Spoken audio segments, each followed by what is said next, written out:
d'oscillation électrique libre amortie dans un dipôle RLC.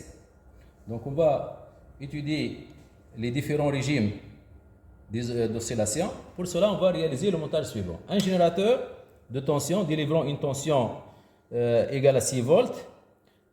Un inverseur à double position, position 1, position 2. La position 1, c'est pour la charge du condensateur. Et pour la position 2, c'est la décharge du condensateur. Un condensateur de capacité C égale à 4,7 microfarad. Un dipôle résistor, on a sélectionné R est égal à 100 ohms pour commencer. Une bobine d'inductance L est égale à 1 henri et de résistance interne petit r est égale à 12 ohms. Et un oscilloscope numérique pour visualiser sur la voie CH1 la tension UC aux bornes du condensateur.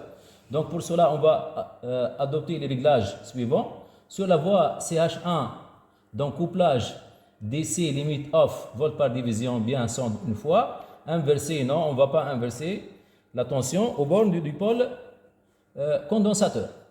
La sensibilité verticale de volt par division sur la voie CH1 et le zéro central de l'écran. Sur la voie CH2 maintenant, on va sélectionner la voie CH2, couplage DC limite off, volt par division bien sans d'une fois.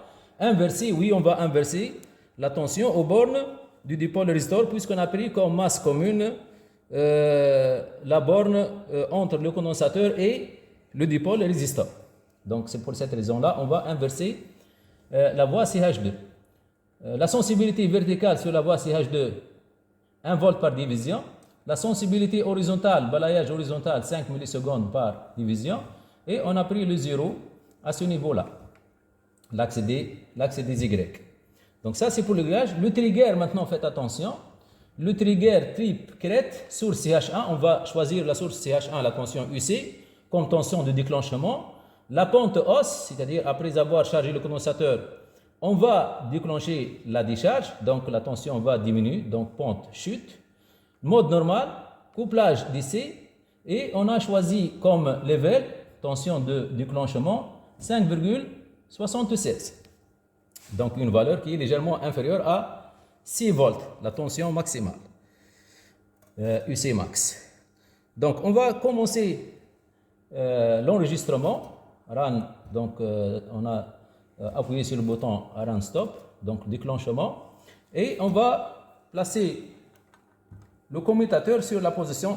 Donc on va charger directement le condensateur. Donc la tension au bornes du condensateur est égale à UC max est égal à E est égal à 6 volts. 3 divisions fois 2, ça fait 6 volts.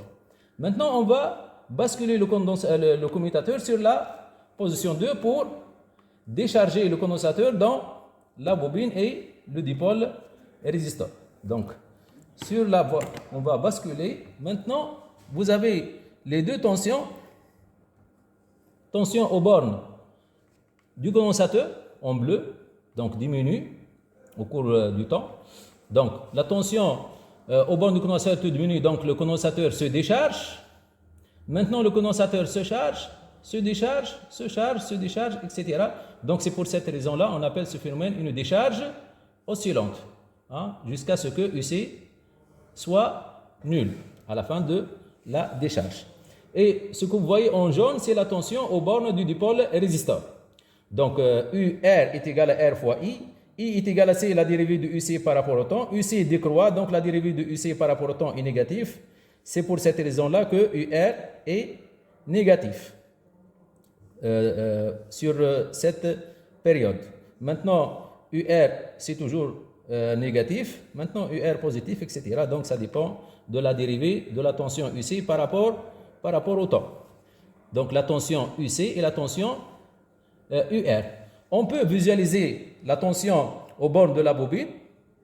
Pour visualiser la tension aux bornes de la bobine, donc on va adopter, si vous voulez, la relation d'après la loi d'Emaille. On a UC plus UR plus UB est égal à 0 sur la position 2. Donc UB c'est égal à moins UC moins UR.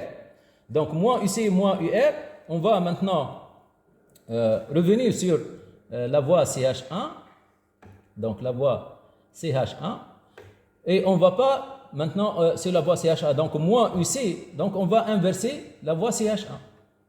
Donc, inverser la voie CH1, donc moins UC.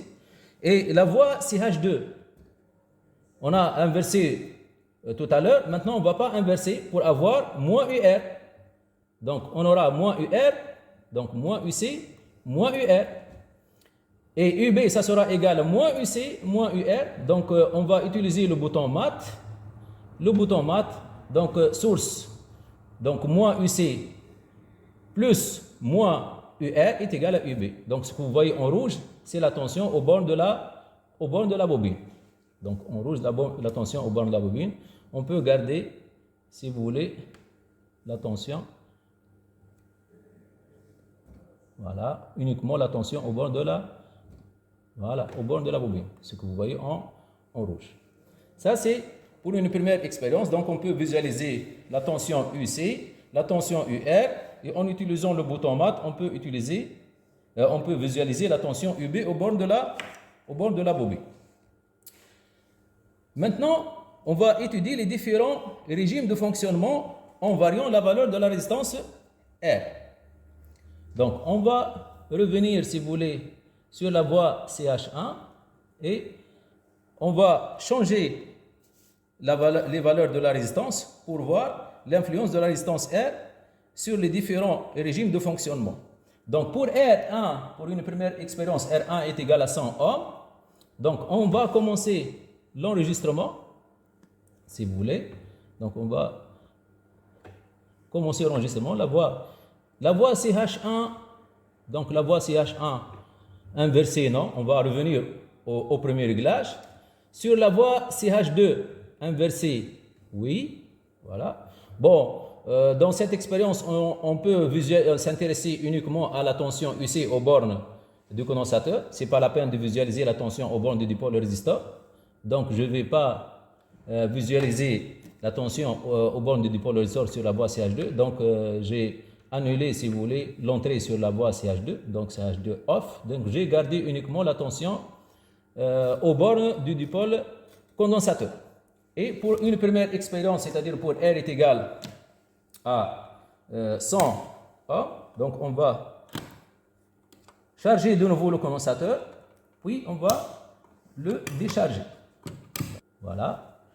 Donc, storage.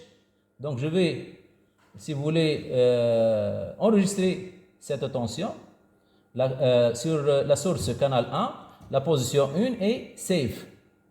Voilà. Maintenant, je vais refaire une deuxième expérience en choisissant R2 est égal à 700 ohms, par exemple. Donc, 200, 300, 400, 500, 600, 700 ohms. 700 ohms. Et je charge de nouveau le condensateur et je le décharge.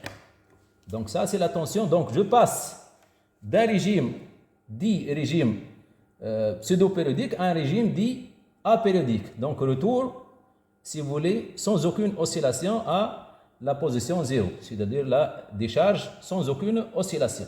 Donc, je vais enregistrer storage, canal 1, donc je vais changer la piste, donc la position 2, et save.